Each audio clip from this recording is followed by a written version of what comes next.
Hey everyone, welcome back. This evening, I'm going to be using my kill soap.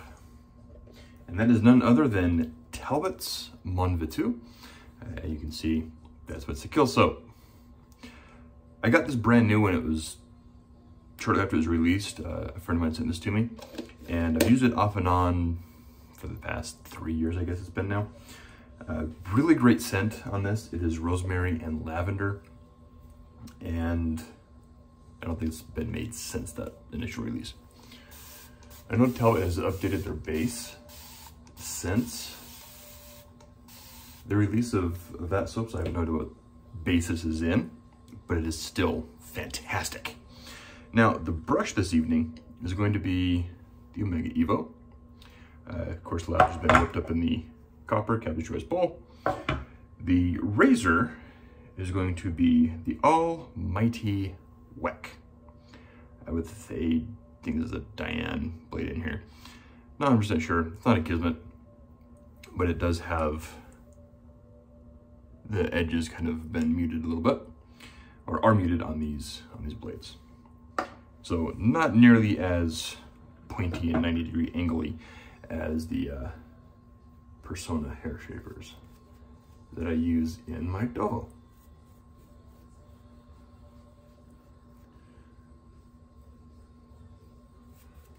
If you can hear the music in the background, that is a local band that I just really found out about last night. And I say last night because I think I mentioned this before, but a friend of mine owns a production company, and he and I were chatting, and he was hired to do a music video for a local band. This band, this is Soul Machines.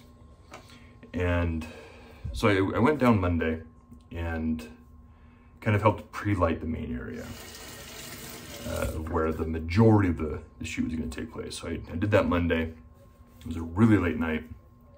Went back on Tuesday and helped film everything. So you had to be there. Crew had to be there at like 3 o'clock.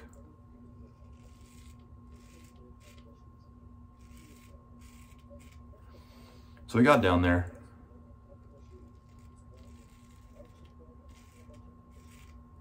and I was brought in kind of last minute to help. So I was a PA, or a production assistant.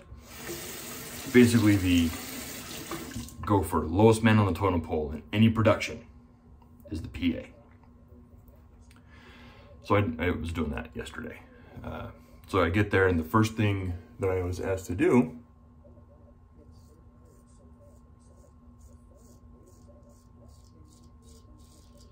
was go get craft.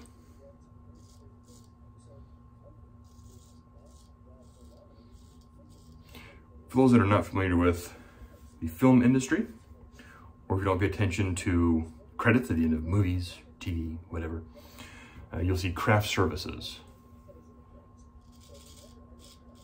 There's craft and then there's catering.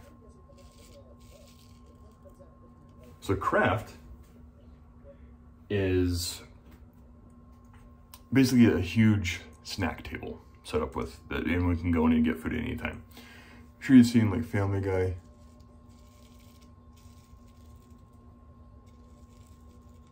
Any TV or movie where they have anything where they're referring to another where they're making a TV show or something, there's always this table that has food and stuff in it. That's the craft table. That's what it's called. So I went to a grocery store to get a bunch of food and snacks. Started that yesterday. I had to go to the grocery store twice. Then catering, exactly what it sounds like. It's usually a company, restaurant, whatever, that comes in and caters, if you have time for that. With this one, there was no catering. So we ordered food from a local restaurant. I was gonna go pick it up, but I'm going to order it, and they don't have pickup You can dine in or delivery. So the other PA got all the orders for the food. I placed the order.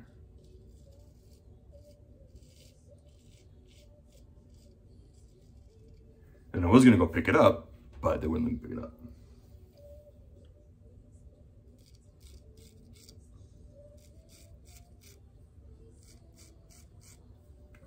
So, that'll be catering.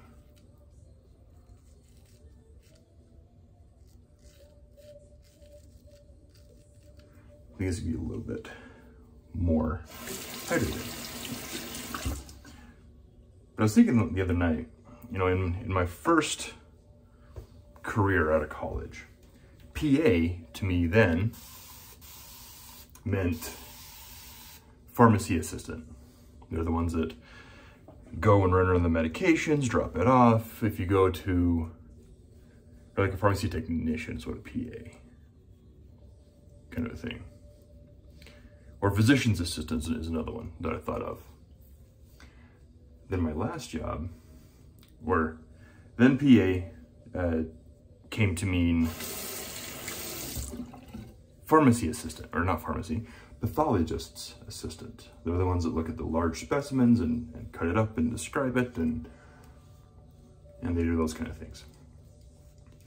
And in this industry, in the film industry, a PA means production assistant, or the gopher. So kind of interesting how different, you have PA that means different things in the medical field. You have physician's assistant, pharmacy assistant, pathology assistant, and then production assistant. I'm sure there's others I'm probably thinking of, or that I'm forgetting, or don't know about.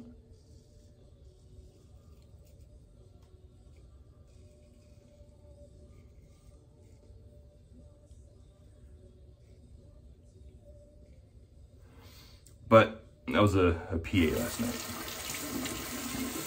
and had a blast. Very long day. Luckily I was able to go down and, like I said, the call time is when everyone's supposed to be there on set to help kind of get things set up, and, you know, actors going to wardrobe and makeup and everything else. Was 3. We're gonna be out of the building by 3:30 a.m. the following morning.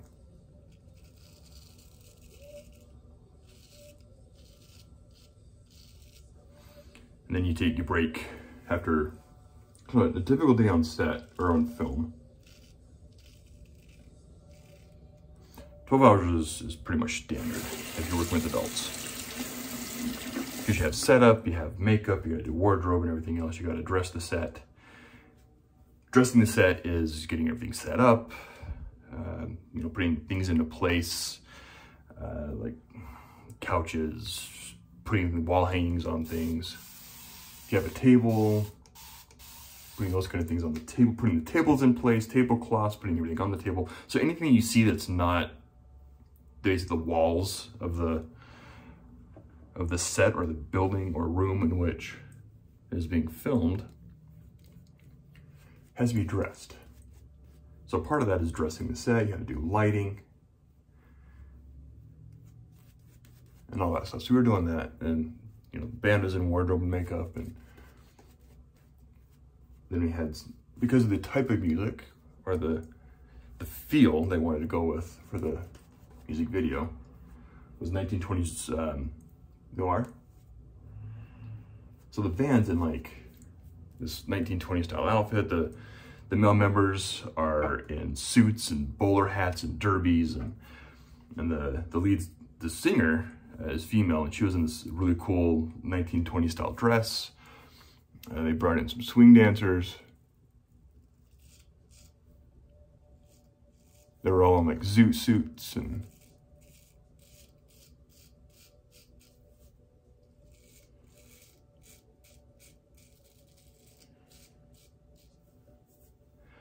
wearing like flapper dresses and those kind of things. Really cool swirly dresses to go around, and they're doing different moves for types of dances they were doing. It's really cool.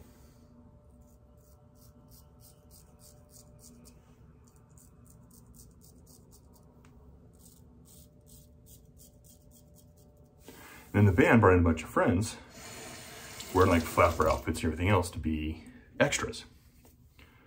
So that was really cool too.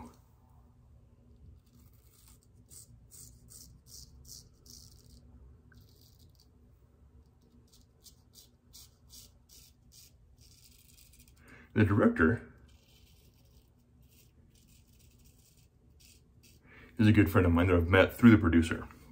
The producer I've known pretty much on and off since we were in 6th grade. Oh, one of the producers.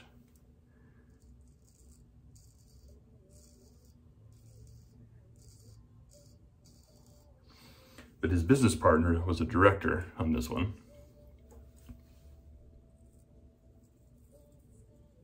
And he normally finds a way to kind of sneak himself in as an extra or something. Usually the producer is in there as well. Although I don't think he made it in to the music video. My producer friend. The other producer, I know didn't.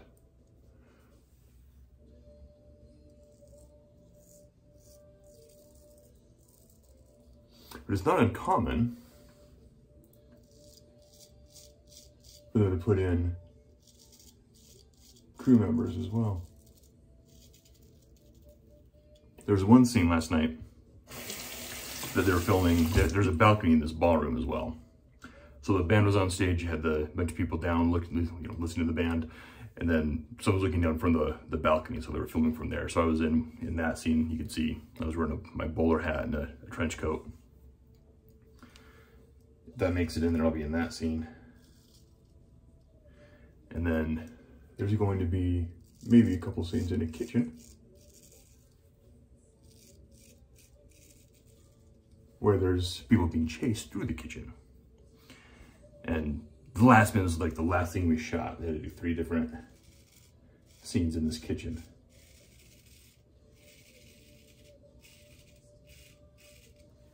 And this was early morning.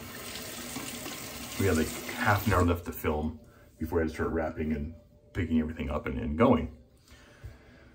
One of the producers was like, "Hey, Jeremy, do you want to be the chef?" So I put on a chef's smock and a toga, and I was in there acting like I was a chef. Well, that was for like a 15-second blurb 3 times. So I'm excited to see the final result of this music video. I was excited to see it before I was asked to be in it. But just being in it, seeing things in the back end is always fascinating.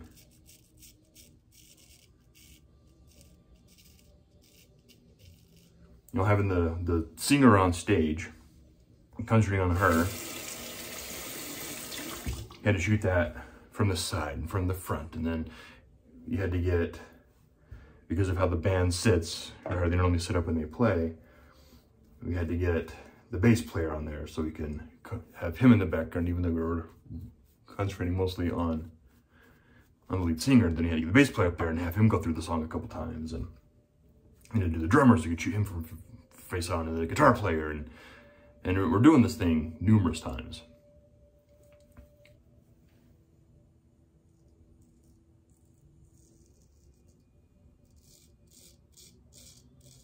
And I'm sure if you've ever seen a music video before, you see how they do different things, like they cut different things and doing different actions and whatnot.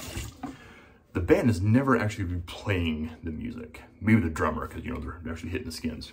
But like the guitar player, they're not plugged in, they're not playing through their amp.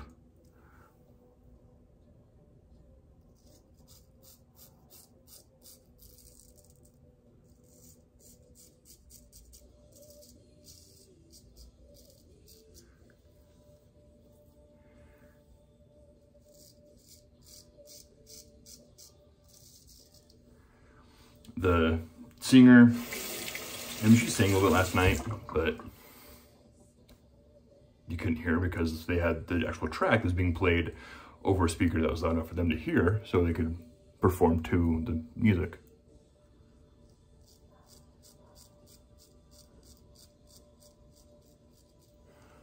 So it's kind of cool to see that too, and hear it. But seeing that, you know, they had to do all this, and they had to set it up other places, and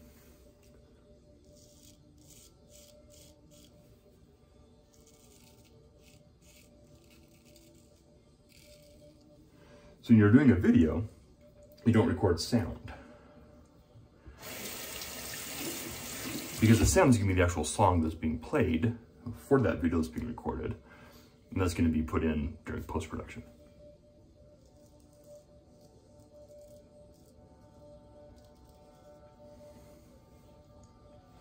So, I mean, I heard that song probably 90 times last night.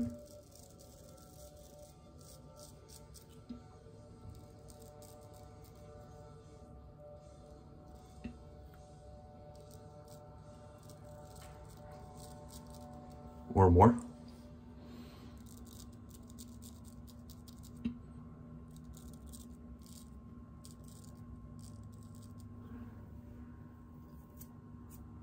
But it's a pretty cool song. I just want to see the final, see if I really did. Like, there was times when I had to go to the grocery store to get food. A couple times. Food and drinks and whatnot. That I didn't see what was being filmed, so I missed parts of it. So it'd be cool to see, kind of see it and see the narrative. Like, I know what they're going for.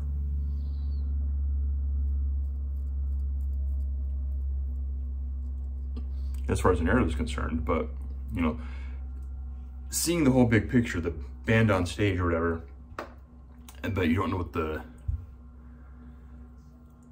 first AD or director of photography, the DP, director of photography, they're the ones who are running the camera, kind of figuring out the shot, like, hey, if you have the lead singer, you have the entire body on stage, but are they focusing on the face, or are they, you know, they kind of doing the torso up, or kind of how are they framing the shot? So interested to see how they do that kind of stuff. That was a really good shave. A little bit here. This blade is getting toast. I know it was. But yeah, yesterday was just a very long day. Very enjoyable though.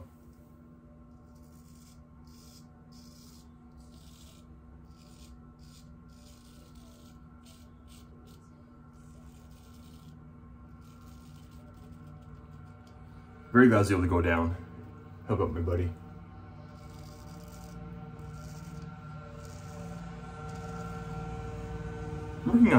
Working on set, on film, whether it be a short for YouTube or a music video, I don't know what the hell that is. Music videos, feature films, all really fun. I thoroughly enjoy it.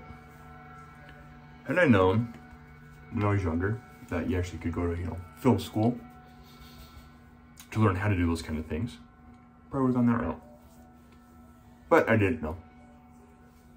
Luckily, I have a good friend that's learning that stuff and knows that stuff, and he's helping me, bring me in when he can, and I'm having fun doing it. But anyway, that was the shave. Talbot's fantastic soap. Mont Ventoux is an excellent scent that hasn't been around for a couple of years. Definitely Unobtanium. This is way back when they're still doing the 3-ounce pucks, where they've now gone to the kind of standard 4.5.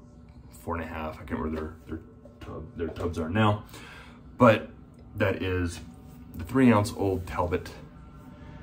Fantastic soap, wonderful scent. The Weck, love this razor. The only thing is I think that blade might be going, maybe not. It's actually pretty smooth. So, love the Weck. Beautiful, beautiful razor here. Very efficient. Even though it looks scary, it's not. It looks kind of like a frame back. But anyway, I'm rambling now. I'll just finish off camera with some witch hazel and the matching splash. So, thank you guys for tuning in. Thanks for listening to me ramble about working on a music video and getting in really, really late and getting up really early. So again, thank you guys for tuning in, and I'll catch y'all next time.